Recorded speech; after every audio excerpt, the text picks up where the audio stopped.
Ninyi ndugu zetu wa Trans Nzoia, hasa jamii ya Wakalenjin, nyinyi ndio namzaa William Ruto, na mumeona vile anachezewa.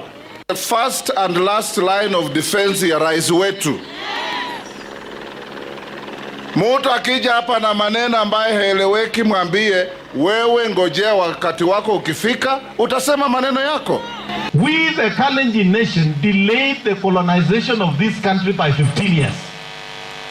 Wazungu wangekuwa hii dunia by 1905. Sisi ndio tulifanya wakakosa kufika mpaka 20. Wewe unatuambia tulipigania uhuru.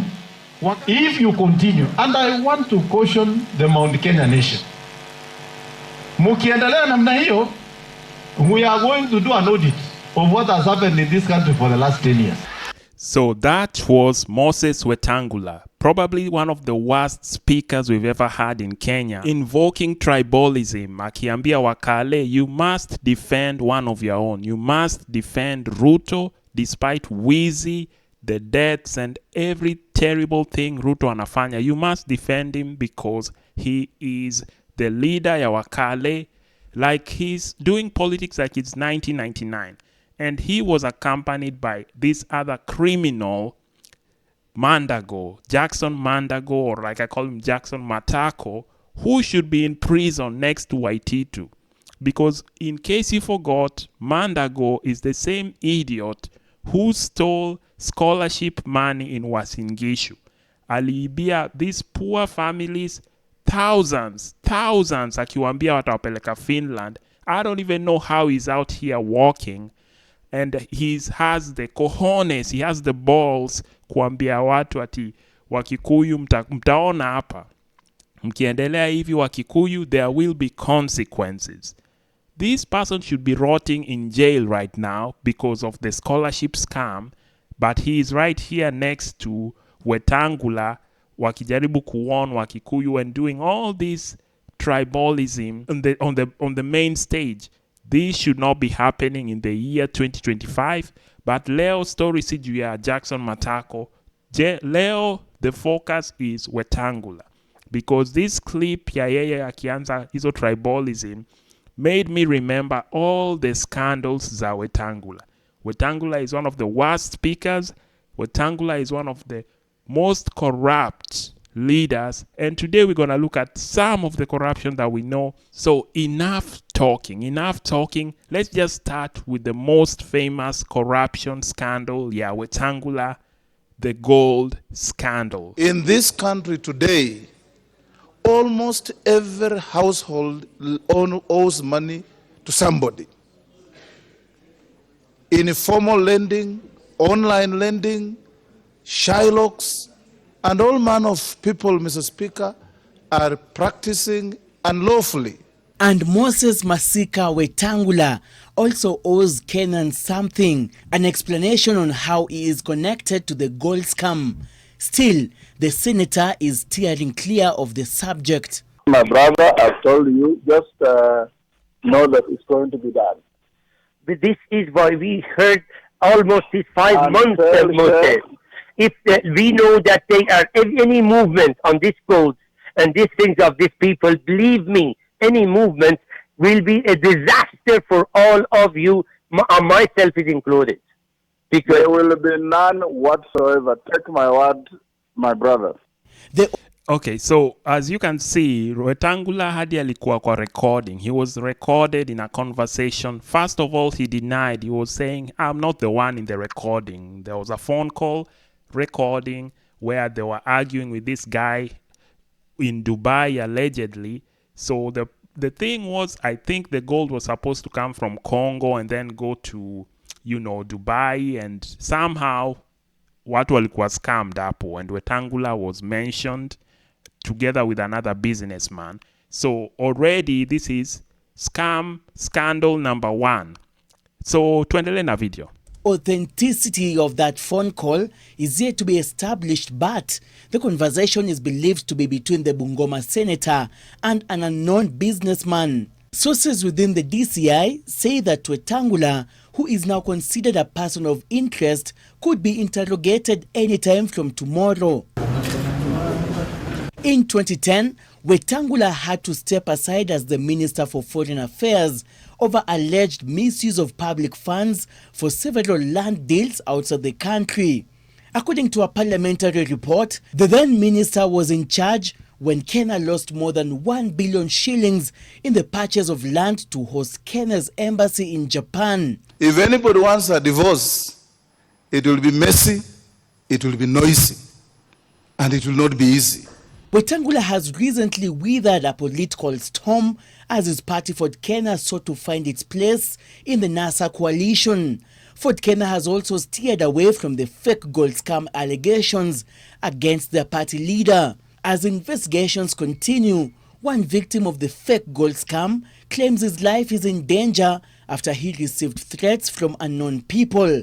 Okay, so as you can see, hadi watu walikuwa threatened because, you are dealing with these guys from Saudi Arabia and, United Arab Emirates. Sawa tu hawachezi. So this was a scandal number one, and they also mentioned another scandal, embassy. So let's rewind selector, DJ rewind selector hapo tukumbuke time ya embassy. The embassy story where allegedly Japan ilipatianga Kenya land for embassy, but Wetangula and his crew walisema no, we don't want that, we want this other one, and then wakafanya madeals chini hivi. Kenya lost billions of shillings. So twende tuone in parliament back in the day, what happened, interrogation, your story ya embassy in Japan. Adan Keynan versus Moses Wetangula, the key personalities in the debate that seeks to bring out the truth about the alleged scam. The bulky report gives the paper trail that the committee claims lays bare credible facts. Wetangula and his team at the Foreign Affairs Ministry were busy this past weekend sifting through documents and gathering legal and political dossiers on how to counter the accusations. Regarding the Tokyo deal, the questions the Keynan committee once answered include: why were procurement procedures not followed? Why wasn't there an interministerial committee to oversee the process? Why wasn't the NSIS involved? Why wasn't the Attorney General involved? Why was the payment in cash? And why did they buy the property without any valuation? That's according to the report. Mr. Speaker, where there was an attempt to purchase, there was a deliberate attempt to overvalue. Wetangula has been lobbying members of parliament to support him and reject the report. He is set to defend himself that he was not given a fair hearing by the committee. Alternatively, sources say the plot is to have the report passed but with amendments. Either Assistant Minister Richard Onyonka or Kimilili MP Eseli Simiu will move a motion to have the minister's name removed from the report so that the discussion is about the ministry and not about him, and eventually to have less stringent recommendations. Mr. Speaker, I have spent more than 30 years to build my reputation as a good lawyer in this country. The report recommends that the minister and his PS Thuita Mwangi be held accountable for the alleged scandal and that they should step aside to allow for further investigations and possible prosecution. This is where we are offered a prime property by the government of Japan. If adopted without amendments, then it would mean the two have to resign or be forced out of office. But the ministry is keen to argue that the report is full of falsehood, including the argument that the government of Japan had given Kenya a free plot, yet there was a price to it, and that eventually that deal would have been more costly to Kenyans, with the ministry's overall defense being that Kenyans got value for money, and there are relevant audit reports to support that. Okay, so as you can see, this is back in 2010. Manze, and yet time flies, because if you look at the video looks like it was recorded in 1970, but right now, this is actually 2010. There was a scandal in Japan. Apparently, Japan gave Kenya land, embassy, but Wetangula and their crew, as you've heard in the clip, waliamua watafanya vitu kivyao, watacheza kivyao. They did not want that land that they were offered. They said it would have been costly, more costly to Kenyans. So they decided to do things not the right way. They did not inform the correct authorities.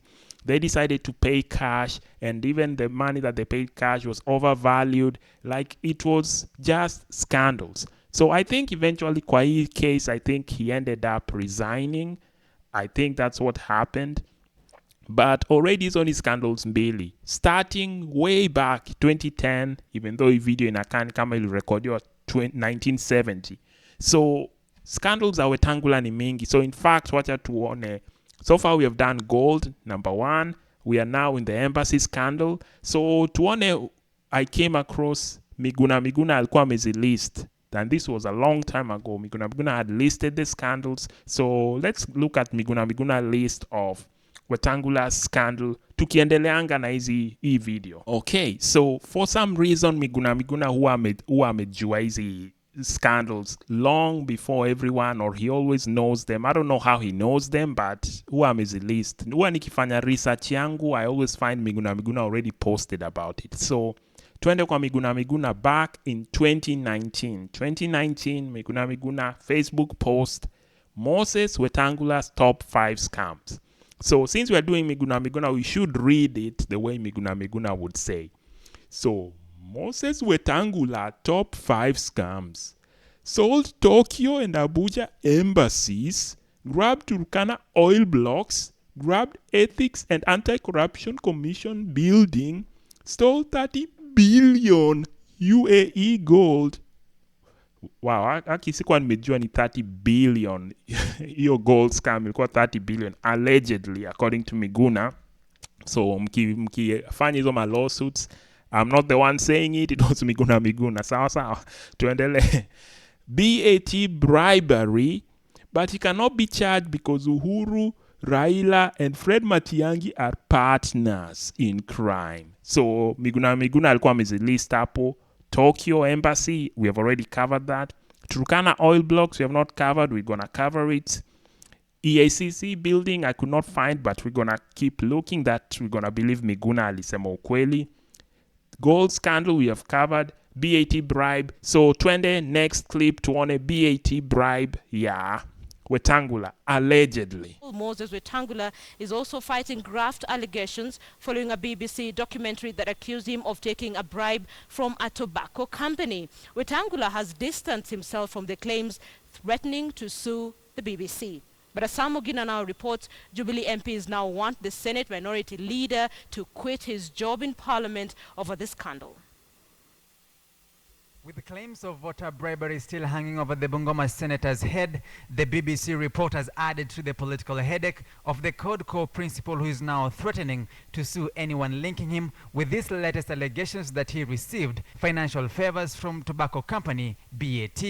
I have accordingly instructed my lawyers, and my lawyer, Senior Counsel James Orengo, is here with me, to take up legal action against any media house, starting with the BBC, that has carried these libelous and slanderous articles against me. The BBC report claimed that Julie Adele Owino, then a BAT lobbyist, using a pseudonym Amanda, arranged for Wetangula's wife to get a business class ticket to the United Kingdom alongside Wetangula. Then there's the case of Moses Wetangula, Kenya's former Minister of Trade. He wanted a flight to London for his wife. Julie Adele Owino was happy to pay for it. Allegedly as a part of a wider global scheme of bribery to forestall anti-tobacco legislations. Wetangula says he could not have stooped that low. At my level and stature, then I was Minister for Trade, having served as Foreign Minister of this country in debut capacity and full minister for close to 9 years, that I can degenerate to a level of being bought a business class ticket to London when the government that I was serving was buying me a ticket of better quality. Okay, so as you can see, the story was BAT had a representative mwenye alikuwa na honga politicians so that there are no anti-tobacco legislations. One alleged politician was Wetangula, and Wetangula alisema alikuwa anataka flight, business class flight, si yake, alikuwa anataka for his wife. So the lobbyist alikuwa anasema, okay, let's find a way to buy the ticket for his wife. But Wetangula was so mad when this report came out. He was threatening to sue anyone who was airing the story. In fact, alipeleka BBC kotini, but tuendelee na the news clip to see what happened. The email quoted in the BBC report suggests that Adele Owino used a pseudonym of Amanda and a non-BAT email address, sending emails to a BAT manager who was also using a pseudonym John Smith and a non-BAT email. On July 17, 2012, they said Amanda emailed John Smith with the subject matter being Honorable Wetangula's spouse ticket to the UK. In the email she writes, quote, "We need another favor. Honorable Wetangula, Minister for Trade, is traveling to London on the 25th of July, during which he will be hosted at Globe House during one of the evenings. We agreed to get a ticket for his wife. We request that we do this," end of quote. Apparently, to conceal any traces, the email said the transactions should be paperless and there should be no receipts, if any, in the minister's name. Julia Adele Owino has denied the allegations, dismissing the pseudonyms as a fabrication of the BBC. In a statement, she said, "My lawyers informed the BBC that I could not respond to the allegations based on some alleged pseudo-email evidence that I had not had the opportunity to interrogate and verify. They requested the BBC to share with us the alleged evidence that they claimed to have. However, they declined to do so for reasons only they can explain. Therefore, I have no reason to believe that there is authentic, verifiable evidence to substantiate the allegations that the BBC has made against me," end of quote. I have had no dealings of any nature in my life with BAT or a Julie Adele Owino. But the Jubilee coalition wants Wetangula to own up, saying that in fact he should resign. Okay, so that was the clip. So as you can see, Wetangula amesema yeye ni mweupe. Mie ni mweupe kama pamba. He never wanted any ticket. In fact, government of Kenya that he was working for was buying him better tickets. So why in the blue hell would he want a cheap business class ticket for his wife? And this story reminded me of the wife. So I was not sure which wife this one they were talking about, because I think Wetangula has like 2 or several wives. So I'm not sure which wife they were talking about, whether it was the same wife walikuwa wanachapana ma uppercut, because in case you forgot, there was a time Wetangula na the wife walikuwa wanachapana makombora hapo, uppercut, you know, roundhouse kick, you know, it was full kung fu in the house. Ilikuwa ni kung fu in the house. So sijui kung fu alikuwa amelan in Japan hizo time za embassy ama nini, but let's go and remember the time yenye Wetangula and the wife were having WWE SmackDown wrestling in the house. In a case transmission letter from the Langata police station to the Directorate of Criminal Investigations officer at the current police station, Senate Minority Leader and Bungoma Senator Moses Wetangula is reported to have filed a complaint of assault against his wife Anne, with his wife also filing a report of assault, all this happening at different times on the 21st of February. First at the station was Anne at 11:50 in the morning, who complained that 3 days earlier she had been assaulted by her husband Wetangula in a domestic feud at 9 o'clock in the night. According to her, she was injured on the hands, chest and legs, after which she was treated at the Karen hospital and discharged. On the same day, 6.5 hours later, Wetangula arrived at the Langata police station to file a similar complaint that on the 18th of February at 9:30 p.m. in his current residence, he was attacked by his wife Anne after a domestic disagreement. The senator claims he was injured in the head, left hand, left leg and chest. He was treated at Karen Hospital and issued with a P3 form as testimony of the injuries. The police referred the 2 cases to the Karen police station for further investigations. The Karen OCPD Eshifan Gishohi, however, denies knowledge of the matter, saying it is yet to reach his desk. A senior police officer, however, contradicted that statement, instead confirming that the investigations on the alleged violent domestic spat are ongoing. So as you can see hapa, ilikuwa ni vita, ilikuwa ni SmackDown, ilikuwa ni WrestleMania. Watu walikuwa wanaruka off the top rope with an elbow. Yani watu walikuwa wanachapana vita ingine hapo.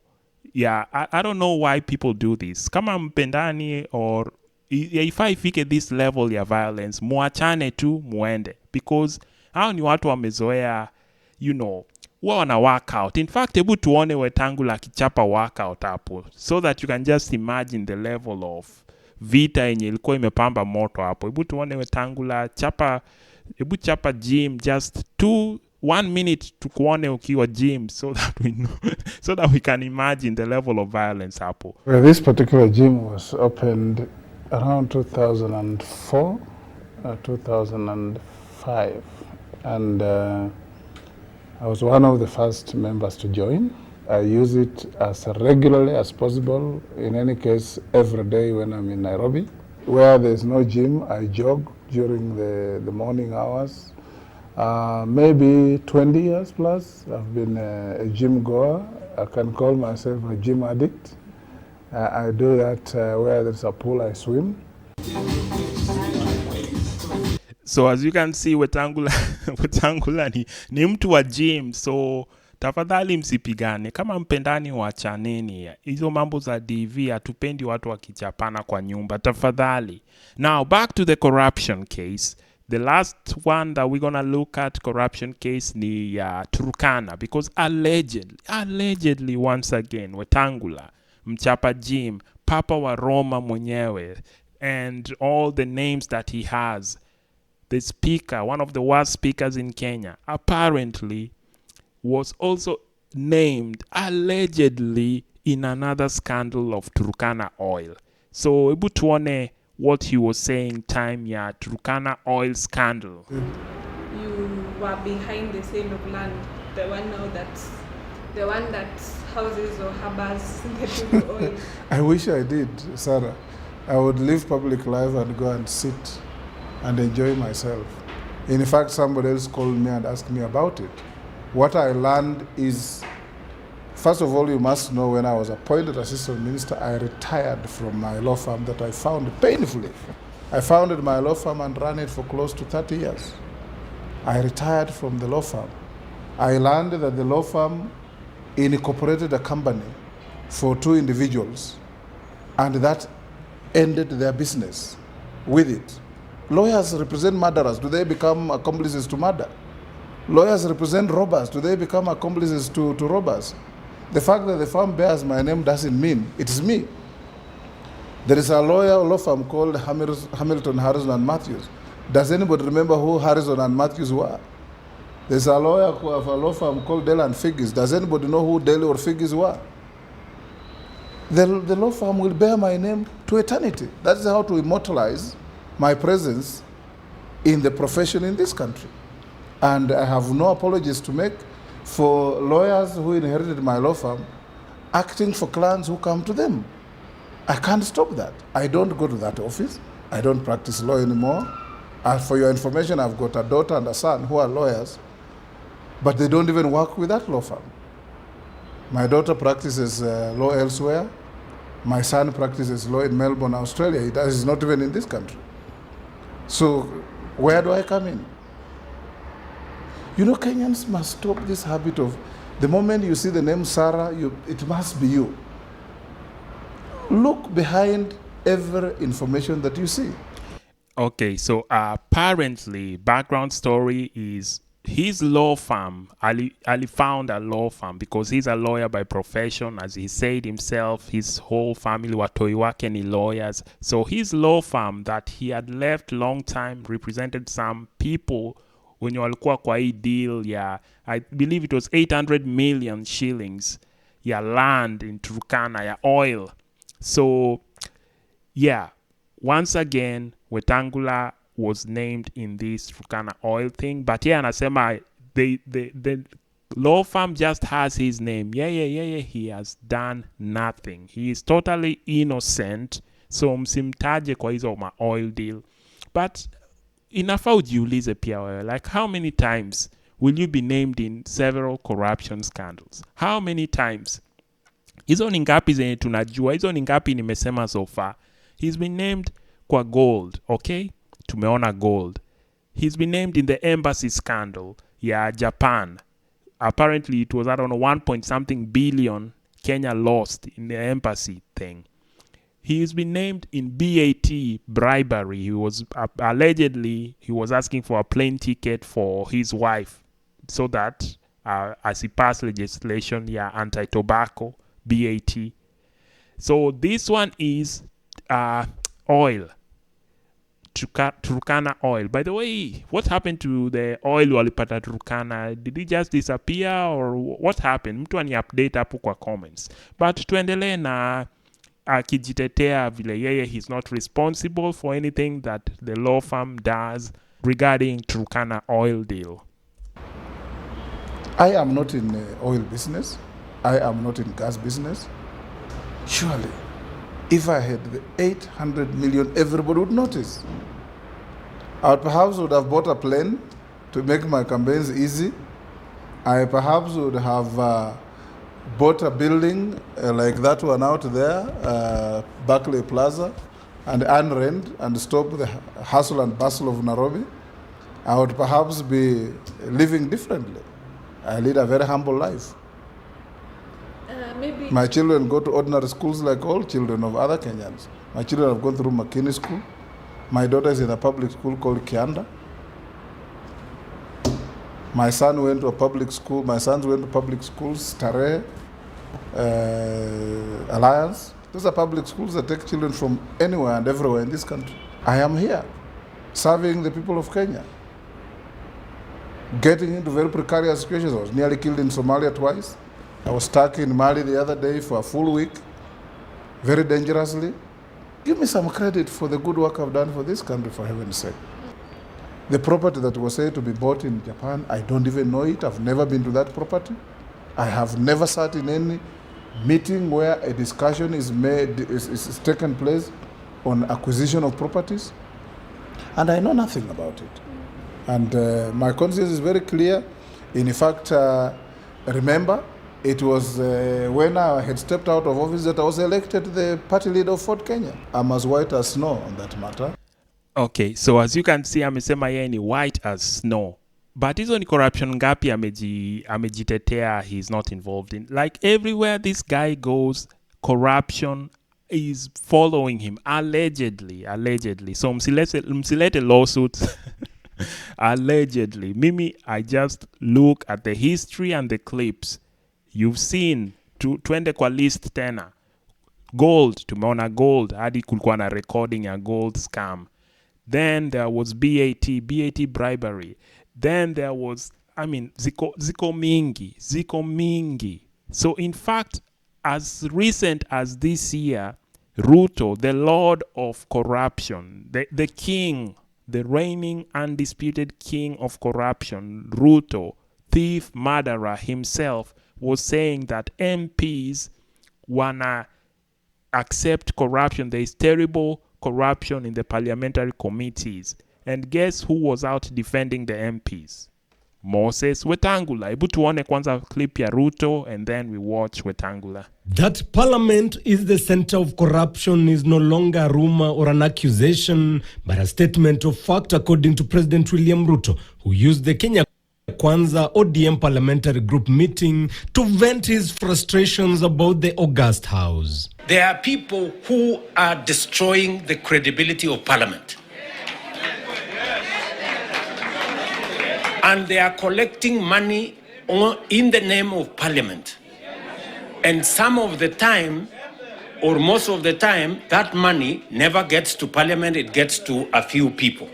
The otherwise honorable house tainted by a shadowy cabal of members that facilitate entrenched underhand deals of blatant extortion and corruption. Do you, for example, know that a few members of your committee collected 10 million shillings so that you could pass that law on anti-money laundering? Did you get the money?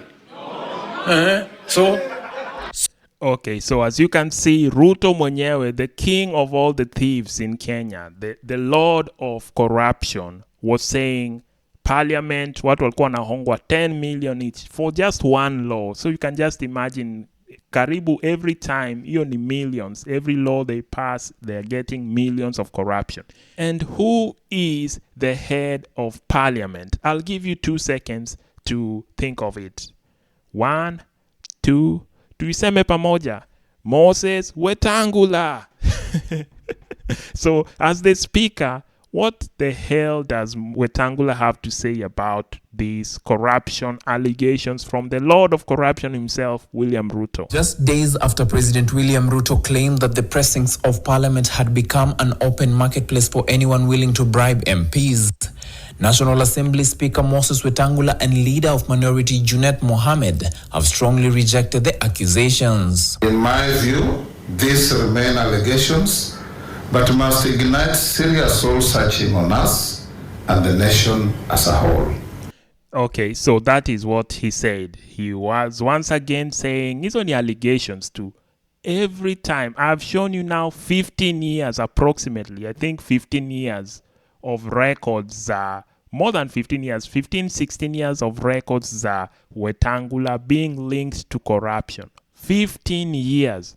Up to now, 2025, members of parliament are getting bribes. We all know. We all can see. At least Stevie Wonder can see there is corruption in parliament.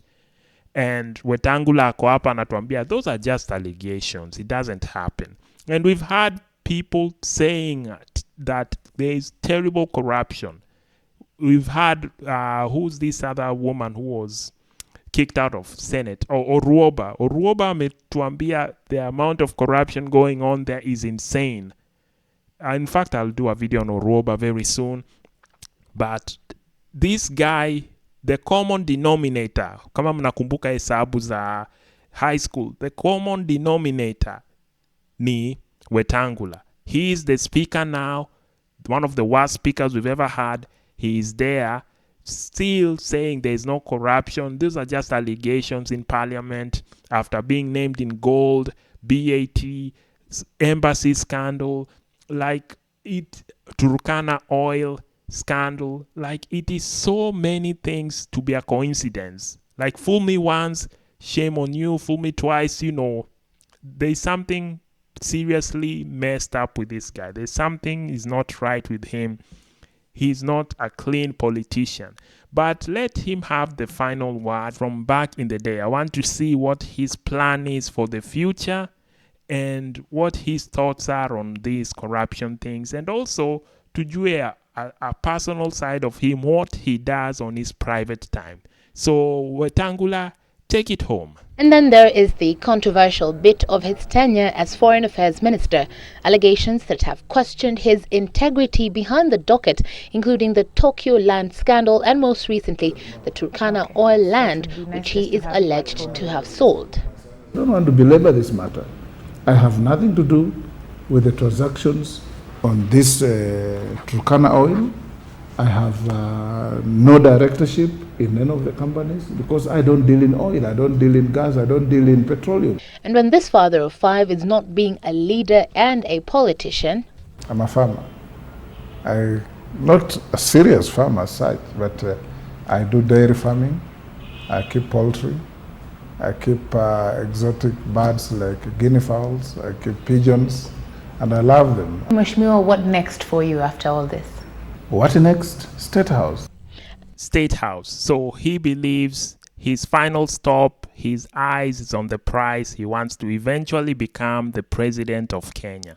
So time will tell. Time will tell, because in Kenya anything is possible. I think in Kenya the more corrupt you are, the better chance you have of becoming president. So siwezi sema ati maybe this will never happen. It can happen. Anything is possible in Kenya as long as it's something terrible. So niambie kwa comments.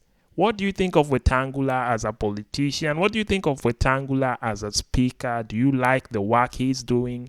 Do you believe Wetangula is innocent? Ni mweupe. He's white as snow, vile amesema. He's pure. Ajai fanya hizi corruption zote he's been named in. Or do you think he's just a fucking liar? Let me know in the comments. If you like this video and you like this type of videos, consider liking and subscribing. Hii channel ni mpya. Tutaonana next time.